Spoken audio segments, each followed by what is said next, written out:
Are you a parent navigating the complexities of co-parenting, family court, or even domestic violence? If you are looking for ways to help protect your children and build a strong and supportive community around you, then look no further.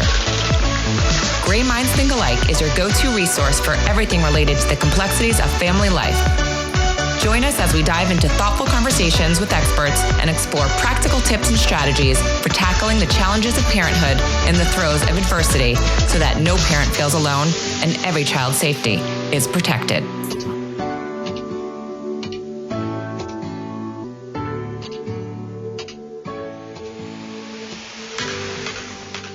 Welcome back to Gray Minds Think Alike, where we dive deep into the conversations that matter most with experts who enlighten, inspire, and empower. Today, I'm joined by Shira Moolten, a reporter for the South Florida Sun Sentinel, who covers breaking news, crime, and public safety. Shira's work often brings vital attention to issues surrounding domestic violence, justice reform, and community safety, and her reporting has shed light on some of the most complex and human stories in South Florida. Today, we'll be exploring the role of journalism in uncovering systemic failures, the impact of media coverage on public awareness and policy, and how compassionate, fact-driven storytelling can help inspire meaningful change. So thank you so much, Shira, for joining us. Start by sharing what inspired you to pursue journalism and eventually what drew you towards covering public safety and domestic violence-related stories. Sure. So I always wanted to be a writer. That was always my original passion. Wanted to write a novel when I was little, that kind of stuff. And then sort of discovered journalism in college and realized that was a way to actually be a writer in a everyday sense and also in a way that directly affects people's lives. And I think when it comes to public safety, I mean, that's the kind of journalism where you're talking to people at their worst moments. You're uncovering like what led up to the most horrible things that have ever happened to people. And I guess I find that to be in some ways, the most critical topic for journalists to cover because it has such a direct and it's often the most important thing that happens in someone's life. And so I really feel that my work is needed. And so that's kind of why I like doing what I do. And in terms of domestic violence, I've been covering crime for 3 years and the court system often as a part of that. But I think something that I've just noticed is so often when I'm called to write about a murder that happened or something horrible, there's a domestic violence history behind it. And so it was something that I fell into just by covering crime because I feel like, and this is maybe an unfortunate thing, but as journalists, we often don't cover domestic violence until something really awful has happened, like someone dies, which I think is a problem. But that's sort of how I ended up falling into covering it, was just multiple terrible things happening and then unwinding what had led up to them. I mean, it's definitely emotional and taxing. So you've covered some incredibly emotional and sensitive stories. How do you reporting on trauma and loss while maintaining compassion but accuracy? Yeah, I think that's the struggle of being in this profession and also specifically covered crime and tragedy, because there are a lot of people who don't want us to be bothering them. And I really try to respect that. But it's a balancing act because we also want to give people the opportunity to talk to us. And sometimes they really do want to because they want to get their story out there. They feel that they've been wronged or that there are systemic problems that they want someone to shed light on. It's definitely complicated. There are always going to be people who don't want you to be calling them, and you just have to respect that it makes it worthwhile when there are people who, I guess, you're the only person actually listening to them and you actually give them a chance to talk. And sometimes I think it's even just the act of like them talking that I think just being someone who's listening kind of helps them work through stuff. So I like that aspect of it. I think it makes up for the times where I do sometimes feel bad because I don't want to be exploiting someone or bothering someone in these moments that they really don't want to be talking to me. So how do you find what stories to cover? Is it just assigned to you or do you specifically look out and then bring it to Sun Sentinel? Yeah, it's a combination. So with breaking news or crime, it is a more responsive thing. You go to the scene or you hear about some police on the police scanner, some response to something. There's a lot that, at least personally, I like to pitch stories that are more investigative or more in depth, often sort of just uncover along the way after. So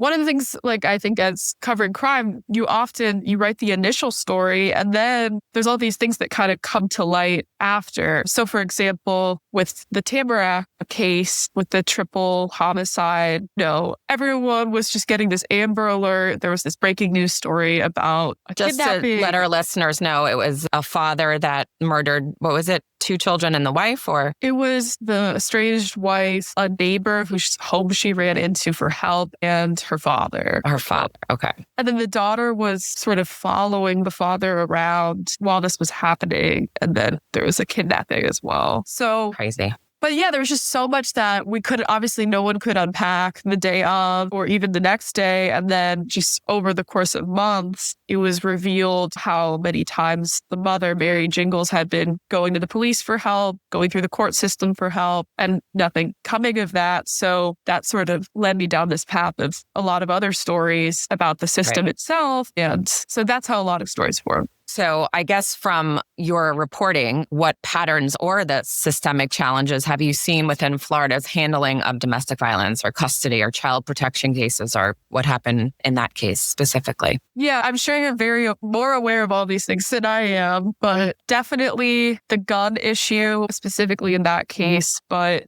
just more broadly, is a huge one. There just is not really any tracking of people who are supposed to surrender their guns because of domestic violence injunctions. They could just give it to a family member. They could just say they surrendered them. And there's just no system that actually enforces that. So that's a huge one. I mean, in the Tamarack case, the gun that he allegedly used was a gun that he was supposed to have surrendered, but did not. So there's a lot of that. And guns are always like a big topic, but it's complicated because a lot of people want to have gun rights. So that's a big one. Let me think. I mean, and I know you're obviously familiar with this, but just all the issues that come with custody, sharing children, and how much that can be weaponized. It really does seem like in a lot of these cases we've written about, there's a custody battle. The Tamarack case, you had the serial abuser case that I wrote about. I know there was the case with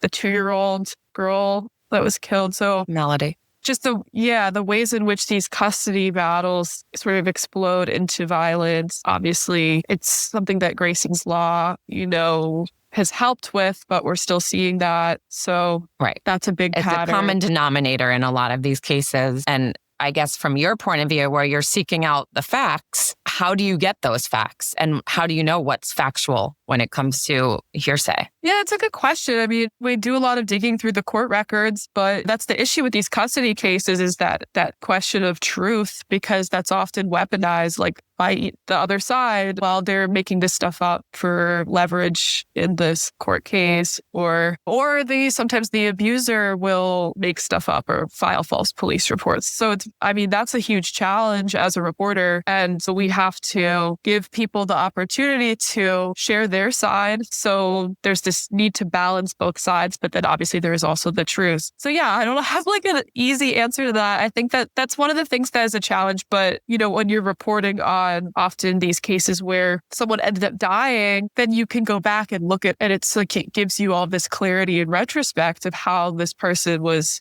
desperately trying to get people to believe them. Right. It's just so sad that that's what it takes to be believed. Right. So do you think maybe someone, let's say, for instance, like myself, could have maybe reached out to a reporter or something before a tragedy happened, maybe even before I tried to get my injunction and it was denied? Maybe just reach out to someone to sort of make noise and show what's going on. Do you think that's effective, or is it just a waste of time? It's effective. I think it's important. I do think that there is a lack of media coverage when it comes to family court, which is something I'm trying to fill. I'm sure there have probably been cases where people did reach out to reporters about what's going on in their custody battle. Maybe a reporter was like, well, this just seems personal. I'm not going to touch that. So I do think that's an issue that hopefully is getting better. I mean, we are seeing more media coverage of this stuff. We're seeing seeing it. I know ProPublica did something about Colorado. There have been a lot of reporters who have started looking at this stuff, but it could be a lot better. So yes, I think that it can help, but I also understand the struggle that people in these situations might face actually getting a reporter to listen. So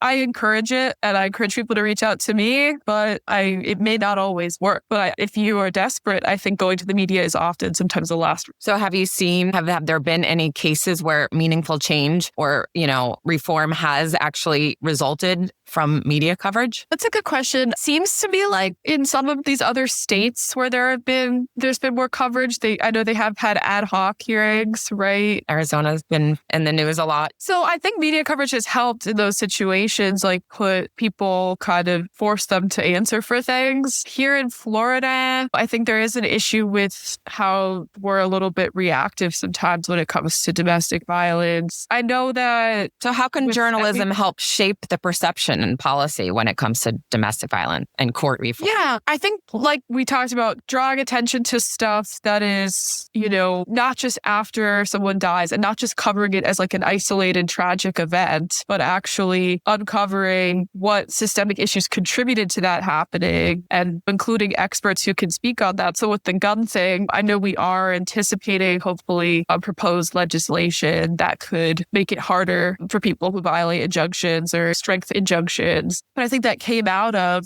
not just people reporting on the original tragedy, but actually doing the work to uncover the fact that this guy didn't surrender his gun. So it's a lot of it is, reporting on the systemic things that actually contribute to these events and not just reporting on isolated events. And I think that's the most important part. Yeah. So have you ever turned down an article or whatnot and be like, I don't want to cover this for any reason? Maybe it's just been too sad. I don't know. No, I mean, not on this topic. No, I'm currently working on, and I think I've told you, I'm trying to work more on a story about the custody element of this in family court. So I talked to a lot of people. I encourage more people to reach out to me. I mean, it's sometimes hard to juggle everything, but no, when it comes to domestic violence and that, I don't think I've ever turned anyone down. It's more just trying to figure out how can I take your individual story and actually make it into a bigger story, because I can't report individually on like each person's custody case, for example. But what I want to do is find like the patterns within those cases. Maybe I won't actually include every case, but look at the ones that really exemplify some of these problems. And to do that, I have to talk to a lot of people. Yeah. Whenever I turn down talking to someone, whether their story will actually be featured in my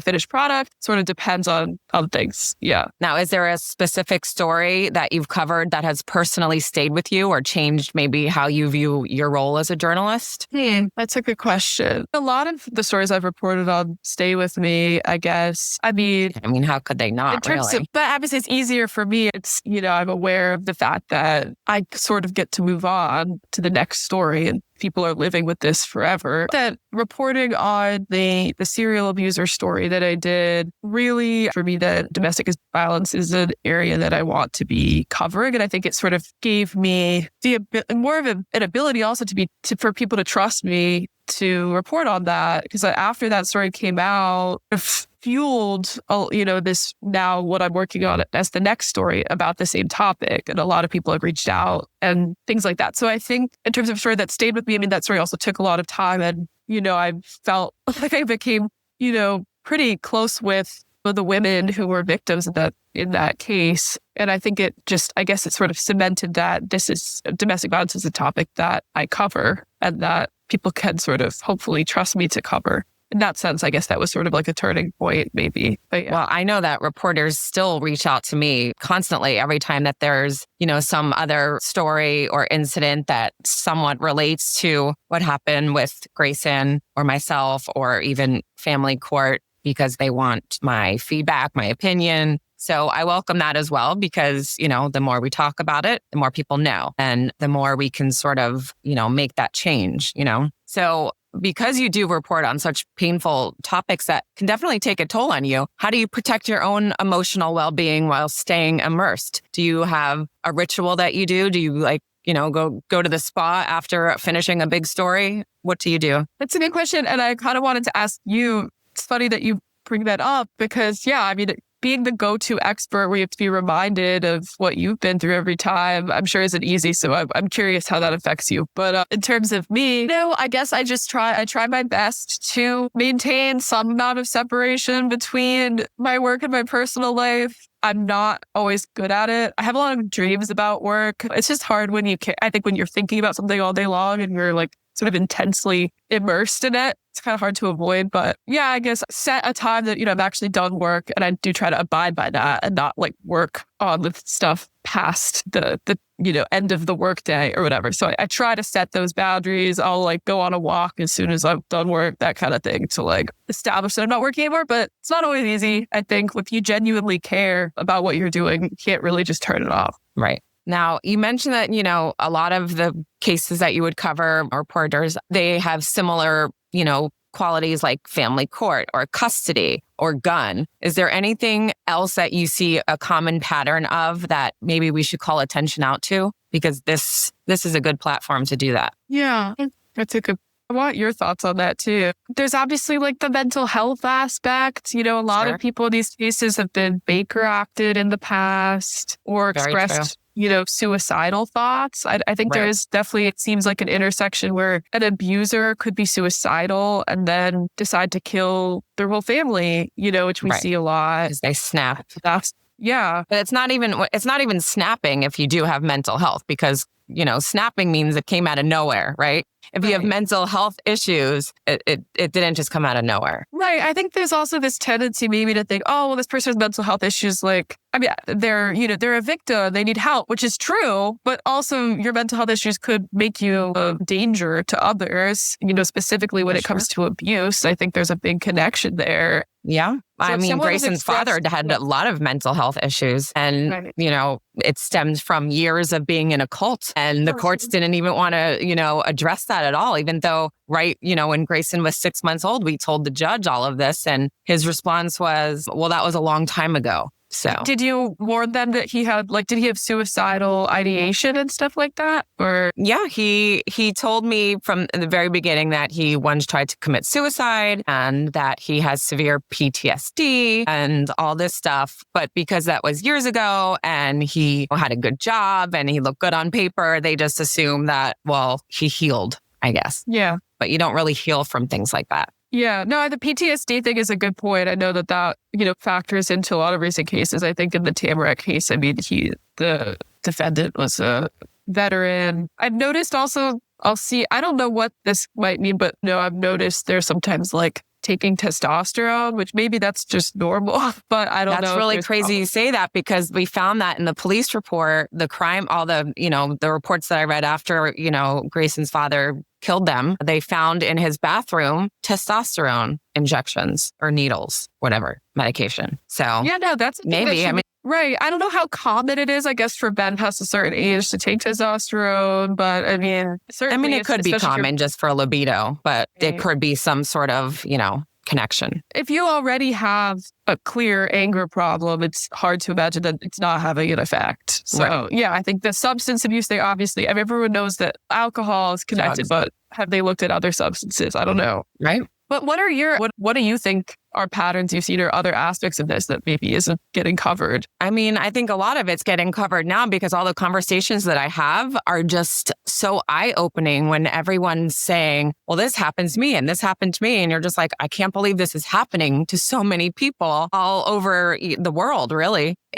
I just hearing all of these stories in itself is eye-opening. And to know that there was so much talk about what coercive control is and narcissistic abuse, and to know all that this existed, and that when I was going through it, that nobody maybe called it out to my attention, specifically law enforcement and lawyers and judges who should be versed in this. If family court and family law is their job, they should know what this type of abuse is, especially because it's happening, there's financial abuse, there's, women that stay in marriages because they're afraid of leaving and they may not have had any physical scars or cuts or whatever like me, but coercive control is real and nobody nobody really wants to talk about it. Nobody really wants to do anything about it because it's maybe hard to prove, or, it just happens so frequently that everyone would just, be in violation. I think in the Tamara case too, I don't think, and I don't want to misspeak, but when I was reading through her past petitions for injunctions, it wasn't like there was this just intense physical abuse. A lot of it was the coercion that was so disturbing, that she was not allowed to leave the house for a certain amount of time. Right. Yeah, that's not normal behavior. So for lawyers and judges to not see that coercive control is a thing, it makes me really upset, because I just feel like that is their one job, is to learn about these behaviors, because we're putting all of our lives into their hands. We're putting innocent children, these people are making decisions that affect everyone. And if they're not versed and trained in domestic violence, then everyone is going to suffer. Yeah, it seems like we really are behind, or that there's a lot of progress that needs to be made when it comes to actually having people fully psychologically understand the dynamics of abuse and be able to recognize them in a court case. It seems like we are just not there. Well, even just trying to get Grayson's Law passed in Florida it took 2 years. We had to cut it down and sort of make it dumb it down in order for the Florida bar to accept it, because, it just boggles my mind. And there's Caden's Law, which it's now federal, and it offers training for judges, mandatory training for judges on this very topic. And we're trying to get that passed into every state. And Florida, wants nothing to do with it. I wanted to ask you about this. Who are the biggest, in your experience, who have been the biggest opponents to this, Grayson's Law or legislation like this? The Florida bar, number one. Republicans, number two. Although I will say Grayson's Law was passed unanimously, bipartisan, both, House, Senate, Democrats, Republicans. A lot of men and fathers' rights movements have a lot to say, even though this isn't an issue about men against women and mothers against fathers. This is really just about children's safety. And I think everyone forgets that, because if you really want to do what's best for the child, you wouldn't hurt the other parent. You wouldn't, talk to the other parent like that. You wouldn't treat the other parent in a certain way. You just wouldn't. So yeah, there's a lot of pushback. And I know the Florida bar was, I guess, concerned with some of the language about coercive control, and we had to take it out. And this is mostly the family law section of the Florida bar now? Correct. Yeah, it seems like in my experience, there are family lawyers who really do care about domestic violence, and they see these ongoing issues and they're concerned. And then it seems like there are other family lawyers who maybe feel like they're more on the side of, oh, well, people are weaponizing domestic violence. And, so there's that sort of clash or debate that's ongoing between almost these two camps. Right. So I guess looking ahead, what kinds of stories or systematic issues do you hope to cover more deeply in the future? Yeah. So, the story I'm currently working on, I can't say too much because I'm still early stages of, haven't started writing yet. But I do really want to uncover how often, people who are victims of abuse get punished essentially in family court with the loss of custody or by loss reporting. Of closure. Yeah. So that's the big focus right now. And I'm still gathering stuff. So would love to talk to you more about it. Or how can communities and advocates better collaborate with with you, per se, or journalists to raise awareness about these types of things or let you know? What should they do? Yeah, just reach out. Sometimes I think people just don't reach out to me, but then or the Sun Sentinel, but then when I reach out to them, they have a lot to say, So I guess I encourage people to even just send an email, and then you can probably just read it and then go from there. Right. I do think there is a bit of people get hesitant with talking to the media. They think I'm just going to sort of quote everything they said. We are very careful about what's on the record, what's off the record. Right. Yeah, people can always talk to me just to inform me, even if they don't want to be quoted or named. That's still valuable. So yeah, I think that would be good. What else? I'm very interested in in a more positive note, what is being done, help, and would love to write more about some of the good things that are happening when it comes. I know that Women in Distress is working on things. They're part of the potential legislation when it comes to the gun stuff. So I know sometimes police officers get a bad rep. Obviously, when it comes to the Broward Sheriff's Office, there are a lot of issues, but there are also police officers who I know care a lot about this and are trying to make things better. Right. Well, the BSO officers in my case literally told me that they couldn't help me because this was family court and the kid was just with his dad. Right. They always, it's like, oh, well, this is a civil issue, so there's nothing we can do. I mean, that happened with the Tamarack case as well. There's a sense of, oh, it's like a dispute, so they literally said we can't send another officer out until tomorrow because it's just a waste of their time. It's a liability, they said. They can't break the door down because it's a liability. So I had to hire a locksmith. There's a sense that this is not like this imminent threat of something horrific happening, which when you look at domestic violence, it so often is. Right. It so often precedes murder. So it needs to be treated, I guess, with that kind of something urgency. I've noticed, or I feel like I've observed is, we have this really strong reaction to anything that threats, like a mass shooting, anything to do with schools or places of worship, which is great. But when it's a domestic thing, I feel like there's the same kind of threat is taken less seriously. And I think that's a big problem. Yeah, I definitely agree.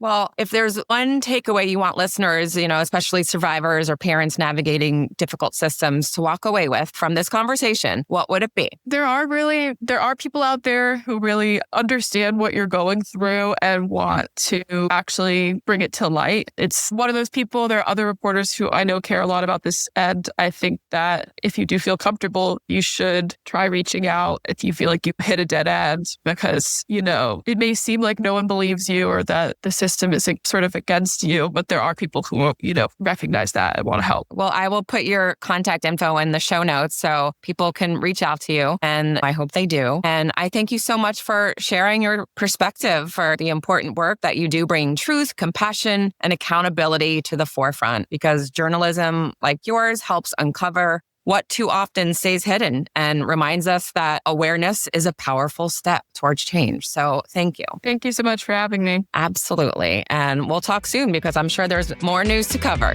Yes. All right. Bye.